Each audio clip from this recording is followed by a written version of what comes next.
Yesterday, I happened to be in the car listening to the radio when Donald Trump began one of his speeches at one of these rallies he gives in these godforsaken places where people don't even live in New York or L.A. It's hard. I didn't even know there were people out there. But Donald Trump knows there are people out there, and he goes out and he starts to give a speech, and he is getting, kind of more disciplined in his speeches, although he does go off in these hilarious rants sometimes. But anyway, he's talking about the thing that he should be talking about, which is the economy. And here's a portion of that. More than 5 million Americans have been lifted off of food stamps. We're getting Americans off welfare and back into the workforce, and it's happening by the thousands and thousands and thousands. 1 million people have been lifted out of poverty, and the poverty rate for African Americans has reached the lowest level ever recorded. The Hispanic American, African American, and Asian American unemployment rates have also reached an all-time historic low. Those debates should be very easy when we meet whoever we're going to meet. Because statistically, maybe, I don't know, who knows? Politics is a crazy world, but when you have the best employment numbers in history, when you have the best unemployment numbers in history, when you have the best economy probably that we've ever had, I don't know, how the hell do you lose this election, right? He sounds pretty confident. Trump always sounds pretty confident, but he looks incredibly relaxed. I got to say, for a guy who's under fire 24 hours a day, 7 days a week, he looks very relaxed. He looks like he feels that he's got this going on. But I was listening to those figures, which are largely correct. I mean, obviously, Trump has that Carney Barker way of talking where everything is the best ever and the best ever. But, the numbers are real. The numbers are real. He has brought jobs back. The growth in this country has been great. It's obvious he's taken off that incredible weight that Barack Obama put on the country, not just by overregulating business, not just by being unreliable in what atmosphere he was creating for business, so business couldn't count on what was going to happen next, but also in that just a droning blame of, we're not the country we're supposed to be. They talk about animal spirits in business, and Obama was the greatest killer of animal spirits ever, and Trump, pumps people up. He loves the country, and everything's going great. But I thought, what are they going to do? And it's just like the picture of Donald Trump that comes out of the Democrat media 24/7 again, that comes out all the time. It's just different than real Trump. Let's talk about the economy, right? The economy really, the people that he's talking about, too, the people who depend on manufacturing jobs and energy jobs and all these kind of hands-on jobs that we were told were going to disappear. We were told by Obama, these are done, right? Obama said these aren't coming back. These jobs aren't coming back. You need a magic wand. Remember Paul Krugman from Knucklehead Row at the New York Times? He was, nothing policy can do, this is a quote, nothing policy can do will bring back those lost jobs. The service sector is the future of work, but nobody wants to hear it. And the big brains in Silicon Valley, they're telling us we need a guaranteed income because everybody's going to be a robot from now on. You're not going to have anything to do but sit around and eat soma, eat opiates and stare into space. And so we'll give you money to leave us alone while we create the future. Not so much. In the first 21 months of the Trump presidency, non-farm employment grew by a seasonally adjusted 2.6%. In the same period, manufacturing employment grew by 3.1%, reversing the trend under Obama when overall employment grew faster than employment in the manufacturing sector. Comparing the last 21 months of the Obama administration, right, it's almost 2 years, with the first 21 months of Trump's administration, shows that under Trump's watch, more than 10 times the number of manufacturing jobs were added, more than 10 times the manufacturing jobs than under Obama. So, okay, obviously lower taxes, less regulation, more oil and more energy work obviously it improves the economy. It works every single time they do it. Now, you can say, I don't like that because I like taxing people and taxing the rich. They have to give back because they stole that money from somebody. So you can say, I like taxing the rich. You can say regulation is necessary for whatever. I want to control your waterways, the environment, whatever excuses they make. But you can't say it's not happening. You can't just fantasize a world in which Trump isn't successfully rebuilding the manufacturing base, the energy base, and rebuilding our economy. You can, however, if you work at the New York Times. If you want to live in this fantasy world, go to the New York Times. I mean, this is the thing.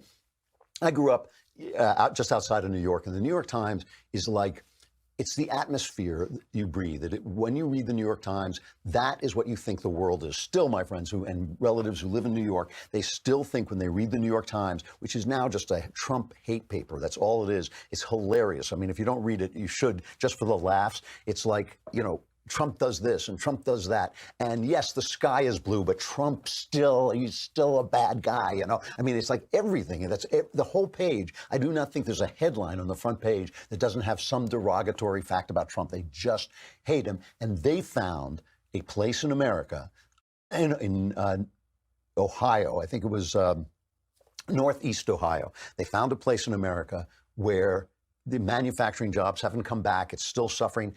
And they can't believe they still support Trump. They still support Trump because he has done this for the rest of America. So they found a place where maybe things aren't going as well as anywhere else. And of course, Joe Scarborough, who has now become the living avatar of the mainstream media, is now like, if the mainstream media were just distilled into a human being, it would be Joe Scarborough. He is pumping this idea that somehow, because they did find a corner of America where hasn't rebounded as much as the rest of America, where they're cheering crazily for Trump. You should have seen the hangar he was in yesterday, just packed with people. Because of that, Joe Scarborough sells the fantasy that things are going badly. We have seen it time and again, people voting against their economic self-interest. The manufacturing jobs in Youngstown are not coming back. No. The other jobs the mining jobs that Donald Trump is talking about, not only are they not coming back, they're going away. The few high-profile examples, whether it's Carrier or Ford, even Foxconn that Donald Trump talked about, they've all blown up in his face. The question is, will those voters discover that this billionaire, that this plutocrat is nothing more than the short, fat little man behind the curtain in The Wizard of Oz? The short, fat little man behind the curtain was, I mean, it really is amazing. Remember, Obama said he was going to need a magic wand. Now he's the Wizard of Oz. Except those jobs are coming back to have 10 times the number as in the Obama administration. You know, I travel out there. You go out, what's so ridiculous about this is all you have to do is go out to the Midwest. Every single store has a help wanted sign in it, almost every one. And they don't have help wanted signs in it because suddenly fast food stores, because suddenly fast food stores are on the rise. They have help wanted signs in them because people are working in those areas, and then they go to the fast food store, they go to the restaurants, and so the restaurants need to hire people. Unbelievable, unbelievable. You know, I hardly like to quote MSNBC. Scarborough is a little different because he's not quite an MSNBC. He does represent the mainstream news, but just to show you what people on the left are thinking about, just to show you what they're thinking, because I think this is really good. Brian Williams has Donnie Deutsch on. Now, that very fact, of course, is hilarious. When you think about Brian Williams, who was kicked off the air for lying. And look, it was lying. It was lying. He would tell stories about things that happened to him, adventurous things that happened to him as a reporter. His helicopter was shot down or whatever, all untrue. Doesn't stop him. As long as you're a leftist, if he were a right-winger, where would he be today? Out of work. He would be in a different profession. He would be, you know, he would be in the fast food restaurant asking you if you wanted fries with that. But instead, because he's a left-winger, he gets to come back and do this again. Now he's interviewing Donnie Deutsch. Who's Donnie Deutsch? He's an ad man. He's an old ad guy. So you got a hype artist and a liar talking to one another about what's happening in the country. What do you think it's going to sound like? It sounds like this. How dark are things right now to you? Very, very dark. And I want to say this with no exaggeration. If you look throughout history and you become a student of history and the worst of what humans have done throughout history, Trump is using that playbook in every way you possibly can. You start with creating an other. You get enough rich people to look the other way. And that's how you get power. And then what you do is obviously you destroy the credibility of a press. You get a judicial system that's no longer independent. You start to blur separation of powers. And we should be very frightened. It's not just saying, you know, or authoritarian tendencies I believe this man is capable of horrific deeds. And I'm not saying specifically what that is, but let your imagination go. And also do not kid yourself. If he gets voted out of office, he will say it was fake. He will say the polls were rigged. He will tell his people to take to the streets. People have to understand this is not a man who is playing with any boundaries of what our normal civilization, our normal democracy has. I'm hysterical. I'm having hysterics. I'm hysterical. I can't stop when I get like this. I can't stop. I'm hysterical.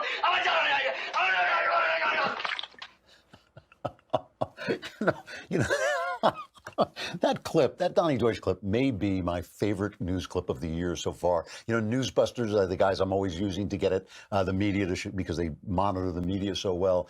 They do a yearly party where they give the award for the most biased stuff. That has got to be a contender for one of the most biased, hilarious clips. Not one fact in that whole minute that we played, not one fact. Just let your imagination go. He says, this is a man who's capable of the worst things in human history, okay, the worst things in human history, and let your imagination go, and if he's voted out of office, he won't leave. This is the other part of the fantasy, that democracy, which seems to me to be working quite well, right, our democracy, the way our democracy works, which is it's a republic with a democratic element, right, which seems to be working quite well. It is somehow under threat simply by the presence of Donald Trump, who has never done anything, right? I mean, he's never done anything to hamper our republic, our democracy.